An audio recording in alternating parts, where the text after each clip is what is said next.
Hello, welcome to the video lecture series on digital image processing. Till the last class, we have seen various geometric transformations and we have seen how those geometric transformations can be used to model an image formation process. We have also seen that how to calibrate a camera given a particular imaging setup, and we have also seen that using two identical cameras, how we can have a stereo imaging setup using which the 3D coordinate of a point in the 3-dimensional scene can be obtained. Now, in today's lecture, we will try to explain some interpolation operations. We will explain when the interpolation operation is needed, and at the end of today's lecture, the students will be able to write algorithms for different image transformations and the needed interpolation operations. Now, let us see that why and when do we need image interpolation and image resampling. So, let us first introduce this problem. Say for example, if we have a 3 by 3 image like this. So, we have this x y coordinate system, and this x y coordinate system we have a 3 by 3 image. So, I have an image pixel here, I have an image pixel here, I have an image pixel here, I have an image pixel here, here, here, here, here and here. So, you can easily identify that the coordinate of the image pixel, this particular image pixel is 0 0, this is 1 0, this is 2 0, this is 0 1, this is 1 1, this is 2 1, this is 0 3, this is 1 3 and this is 3 3. Now, let us try to apply some simple transformations, geometric transformations on these images. Say for example, I want to scale up this image by a factor of 3 in both the x dimension and y dimension. So, if I scale up this image by factor 3, in that case this 3 by 3 image will become a 9 by 9 image. And let us see how those image points, how the pixels in the 9 by 9 image can be obtained.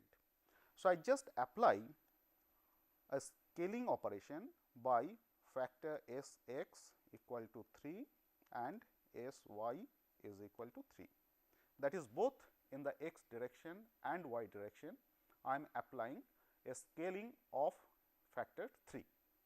So, naturally this 3 by 3 image after being scaled up by factor 3 in both the directions will be converted to an image of 9 by 9.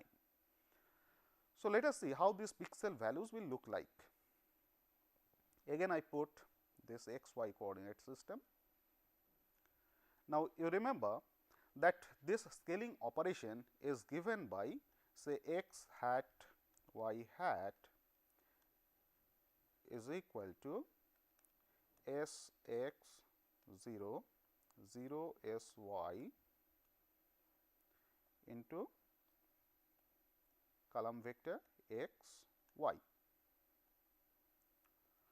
where this s x 0 and 0 s y, this is the transformation matrix.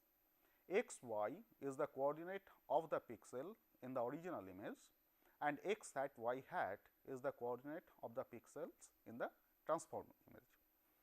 So, if I simply apply this scaling transformation, then obviously this 0 0 point will lie at location 0 0 in the transformed image. But what will happen to the other image points? So, because this will be converted to a 9 by 9 image, so let us first form a 9 by 9 grid.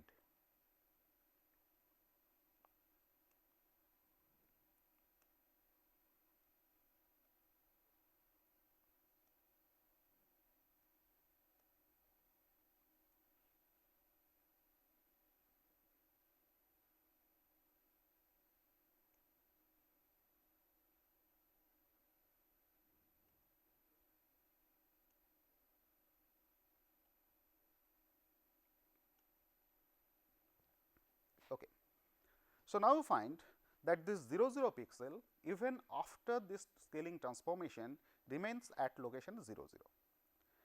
But the other pixels, say for example, this pixel 1 0, which was originally at location x coordinate equal to 1 and y coordinate equal to 0, that will be transformed to y coordinate will remain as 0, but now x coordinate will become equal to 3. So, this point will be mapped to this particular location.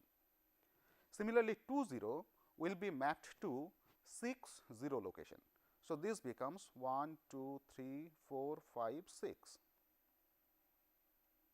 So, this pixel will be mapped to this particular location.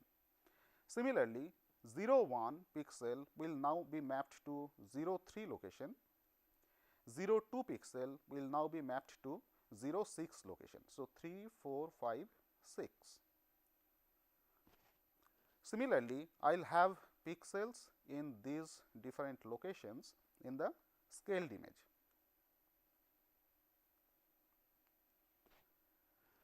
But you find that because in the original image I had 9 different pixels, even in the transformed image I got 9 different pixels, that is 3 pixels in the horizontal direction and 3 pixels in the vertical direction.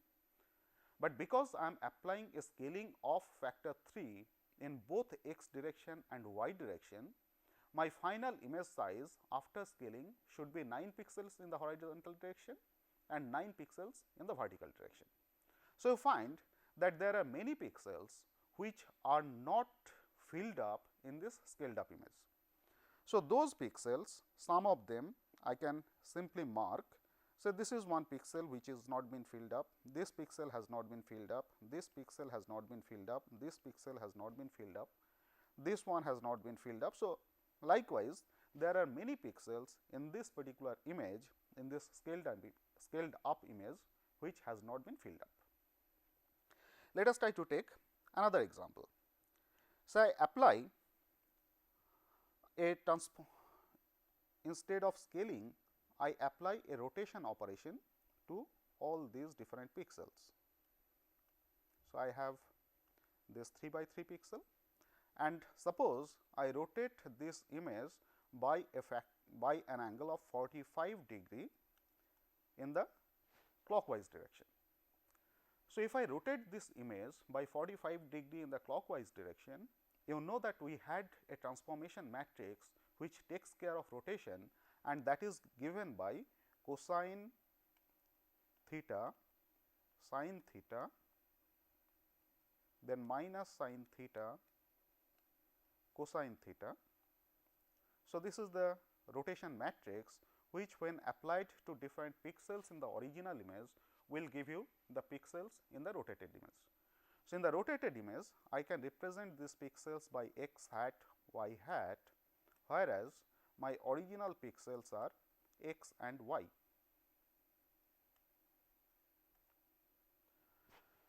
And in this particular case, the value of theta is simply 45 degree. So, if I apply this transformation, the rotation transformation to all the pixels in the original image, you find that 0 0 location will be transformed to location 0 0 even in the transformed image. 0 1 location will be transformed to 0.707 and 0.707 location. Then 0 2 point will be transformed to location 1.414 and 1.414.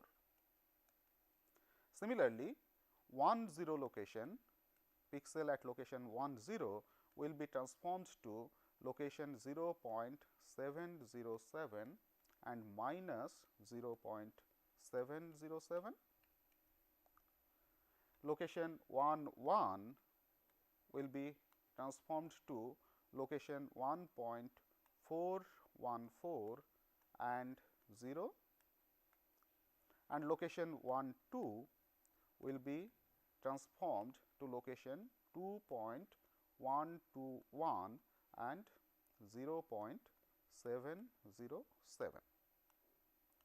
Similarly, the other coordinates 2 0, this pixel will be transformed to location 1.414 and minus 1.414, 2 1, this will be transformed to location 2.121 and minus 0.707, and 2 2, this particular image pixel will be transformed to location 2.828 and 0.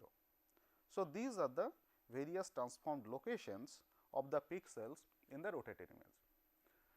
Now, if you just look at these transformed locations, you find that the coordinates that we get are not always integer coordinates.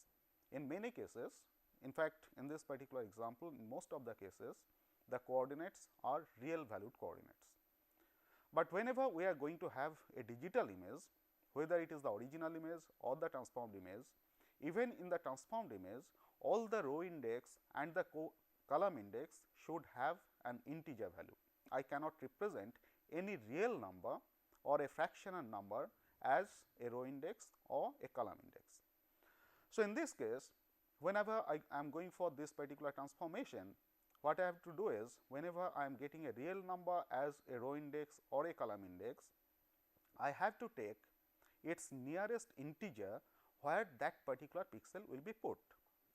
So, in this case, for the original image location 0 1, which has now been transformed to location 0.707 and 0.707, this has to be mapped to a pixel location 1 1 in the transformed image. So, if I do that mapping, if you find that all the pixel locations will now be mapped like this. So, I put a new grid and the new grid will appear like this.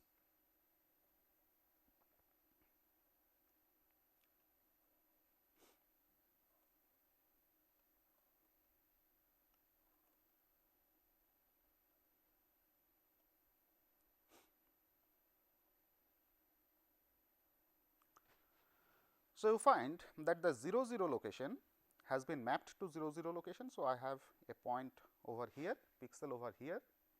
0 1 location in the original image has been transformed to 0.707 and 0.707 in the transformed image. So, what I have to do is, I have to take the nearest integer of these fractional numbers where this particular pixel will be put. So, 0.707 in the x direction and 0.707 in the y direction will be mapped to 1 1 in the transformed image. So, this 0 1 point will now be mapped to location 1 1 in the transformed image. So, I get a point here. Similarly, 0 2, you find that the corresponding transformed location is 1.414 and 1.414. Again, the nearest integer of 1.414 is 1. So, this point 0 2 will also be mapped to location 1 1 in the transformed image. 1 0 in the same way will be mapped to location 1 minus 1. So, 1 0 will be mapped to this particular point in the transformed image. 1 1 will be mapped to 1.4140. Here again, by integer approximation, this point will be mapped to 1 0 location in the transformed image. So, I have a pixel in this particular location.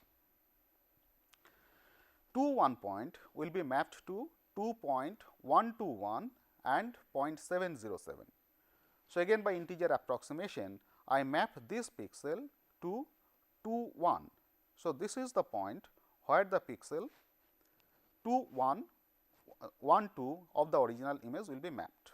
In the same manner, 2 0 point will be mapped to location 1 minus 1, where I already have a particular point. 2 1 location will be mapped to location 2 minus 1. So, I will have a point here. 2 2 location will be mapped to 3 0 in the transformed image. So, I will have a pixel in this particular location. So, you find that in the original image we had 9 pixels, whereas in this rotated image we are going to have only 7 pixels.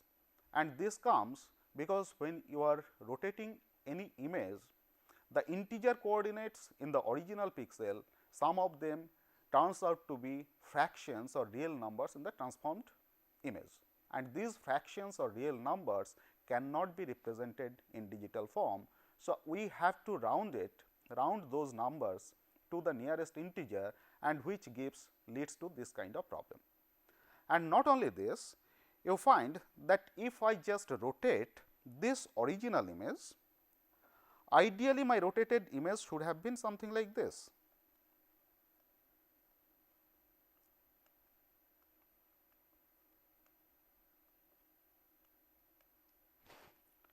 Okay.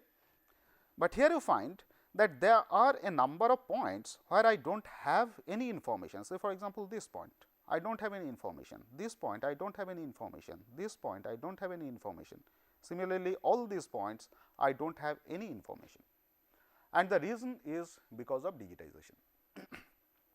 So, to fill up these points, what I have to do is I have to identify in the transformed image what are the locations where I do not have any information.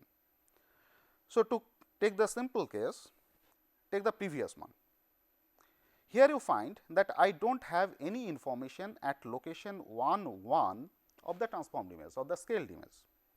So, because I do not have any information here, now I have to look in the original image to find out which value should be put at this particular location.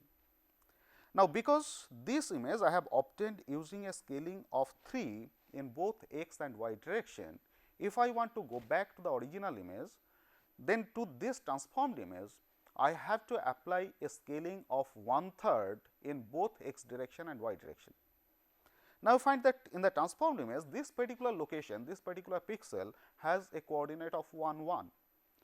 So, if I transform this, inverse transform this using the scaling factor of 1/3 and 1/3, I get in the original image the x coordinate should be equal to 1 upon 3, the y coordinate should also be equal to 1 upon 3. Now, here comes the problem. In the original image, I have the informations at location 0 0, I have the information at location 0 1, I have information at location 1 0, I have information at location 1 1, but at location 1 3 and 1 3 I do not have any information, because you remember from our earlier classes that whenever we have gone for image digitization, the first step we had done was sampling, and the second step that we had done was quantization. Now, the moment we sampled the image, what we have done is we have taken some representative value from discrete grid points. We have not considered the intensity values at all possible points in the continuous image. So, in the process of sampling, whatever value was there at location 1 upon 3, 1 upon 3 in the continuous image, that information is lost. So, in the digital image, at this particular location 1 upon 3, 1 upon 3, I do not have any information. So, what is the way out? Now, the only process that I have to do is I have to go for approximation of the intensity value which should have been at this location 1 by 3, 1 by 3. Now, how to get that approximate value? That is the problem. So, only way in which this can be done is I have to interpolate the image in these points where I do not have any information, and after interpolation. So, in these locations where I do not have any information in my discrete image, I have to interpolate the values in these locations, and after interpolation I have to check what should be the interpolated value at location 1 by 3, 1 by 3, and whatever value I get at this location 1 by 3, 1 by 3, this particular value has to be taken to fill up this location 1 1 in the transformed image. Similar is the case for the other transformation, that is rotation. In this case also, this rotated image we have obtained by rotating the original image by 45 degree in the clockwise direction. So, whenever I find any point in the rotated image where there is no information, what I have to do is that particular coordinate I have to inverse transform, that is I have to give a rotation to that particular point by minus 45 degree, go back to the original image point, and obviously in this case in the original image these row column indices will not be integers, but they will be real numbers or fractions. And because we have real numbers or fractions for which we do not have any information in the original digitized image, we have to go for interpolation, and after interpolation we have to go for resampling to find out what should be the intensity value or approximate intensity value at that particular location. Then take that intensity value and put it into the point in the transformed image where I do not have the information. So, this is why you find that the interpolation and resampling is very, very important whenever you are working in the digital domain or you are doing some sort of transformations or over a digital image. Now, whenever we go for interpolation, so this gives the situation that we have a one dimensional signal f t of function t, and after sampling we have got the sampled signals f s t. So, here you find that after sampling what we have got is